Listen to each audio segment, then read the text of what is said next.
নমস্কাৰ, মই আছিক আৰু স্বাগতম জনাইছোঁ মোৰ ইউটিউব চেনেললৈ।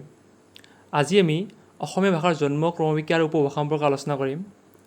ভিডিঅ'টো আৰম্ভ কৰাৰ আগতে মই আপোনাক জনাই থওঁ যে মই ইয়াৰ আগত অসমীয়া ভাষাৰ জন্ম আৰু ক্ৰমবিকাশ আৰু উপভাষাৰ ওপৰত এটা MCQ আকাৰৰ ভিডিঅ' বনাই দিছোঁ, য'ত মই 20টা ইম্পৰ্টেণ্ট কুৱেশ্যন ডিছকাশ্যন কৰিছোঁ। তাৰ মই লিংক ডিছক্ৰিপশ্যনত দি দিম। তাৰ উপৰিও মই অসমীয়া ভাষাৰ স্বৰ বৰ্ণ আৰু ব্যঞ্জন বৰ্ণ সম্পৰ্কে ধাৰণাৰ ফাৰ্ষ্ট পাৰ্ট বনাই দিছোঁ। তাৰ লিংকো মই ডিছক্ৰিপশ্যনত দি দিম। তাৰ উপৰিও মই নিৰ্মল প্ৰভা বৰদলৈ, হেম বৰুৱা আৰু পদ্মনাথ গোহাঁই বৰুৱাৰ ওপৰত বায়'গ্ৰাফী বনাই দিছোঁ, আছাম টেটৰ বাবে ইম্পৰ্টেণ্ট।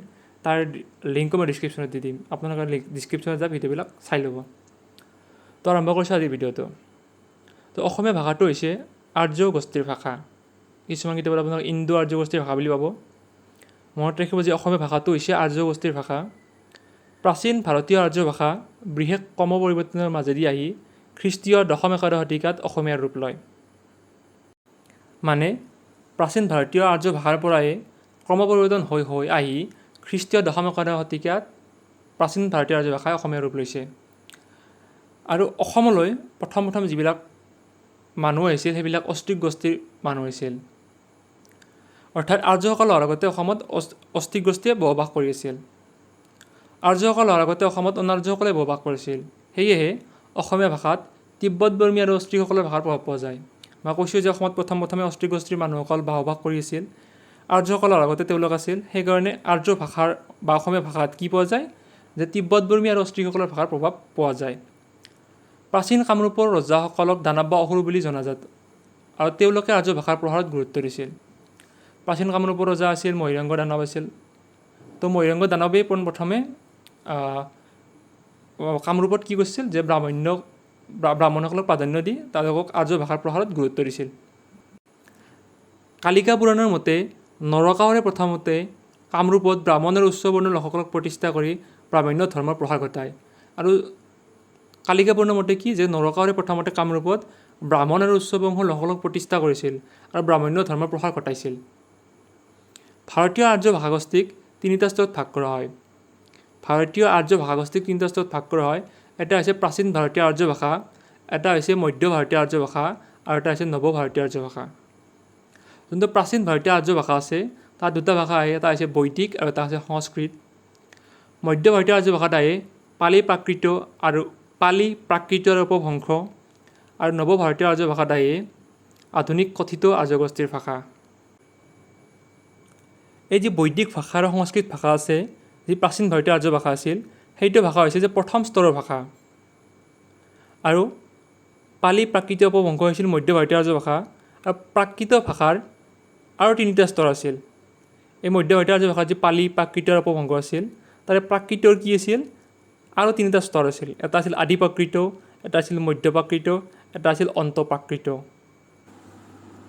তো চাওক, অশোকৰ সম্ৰাট অশোক যি আছিল তেওঁৰ যিবিলাক শিলালিপি আছিল আৰু বৌদ্ধ শাস্ত্ৰবিলাক যি আছে তাত কি পোৱা যায়, আদি প্ৰাকৃতৰ ভাষাৰ নিদৰ্শন পোৱা যায়। অৰ্থাৎ আদি প্ৰাকৃত ভাষাৰ নিদৰ্শন ক'ত পোৱা যায়, অশোকৰ শিলালিপি আৰু বৌদ্ধ শাস্ত্ৰত। সংস্কৃত নাট, প্ৰবৰ সেনৰ সত্যবন্ধন আৰু জৈন ধৰ্মৰ গ্ৰন্থত মধ্য প্ৰাকৃতৰ নিদৰ্শন পোৱা যায়। সংস্কৃত নাট, প্ৰবৰ সেনৰ সত্যবন্ধন আৰু জৈন ধৰ্মৰ গ্ৰন্থত মধ্য প্ৰাকৃতৰ নিদৰ্শন পোৱা যায়। আৰু অন্ত প্ৰাকৃত বুলিলে অপভ্ৰংশক বুজায়। আমি জানো যে মধ্য ভাৰতীয় আৰ্য ভাষা যি আছিল তাতে তিনিটা ভাষা আছিল, এটা পালি আছিল, এটা প্ৰাকৃত আছিল, এটা অপভ্ৰংশ আছিল। আৰু প্ৰাকৃত তিনিটা ভাগ আছিল, প্ৰথম আছিল আদি প্ৰাকৃত, আৰু পিছত আছিল মধ্য প্ৰাকৃত, আৰু আছিল অন্ত প্ৰাকৃত। তো অন্ত প্ৰাকৃত বুলিলে অপভ্ৰংশক বুজায়। এই যি অন্ত প্ৰাকৃত আছে, সেই অন্ত প্ৰাকৃত সাহিত্যৰ নিদৰ্শন হ'ল বজলাল গগ আৰু সন্দেশ ৰাগ। মনত ৰাখিব, অন্ত প্ৰাকৃত সাহিত্যৰ নিদৰ্শন হ'ল বজলাল গগ আৰু সন্দেশ ৰাগ। সহজীয়া বৌদ্ধ সিদ্ধাচাৰ্যসকলৰ দহাবোৰৰ ভাষাও অৰ্বাচীন অপভ্ৰংশ বুলি ধৰা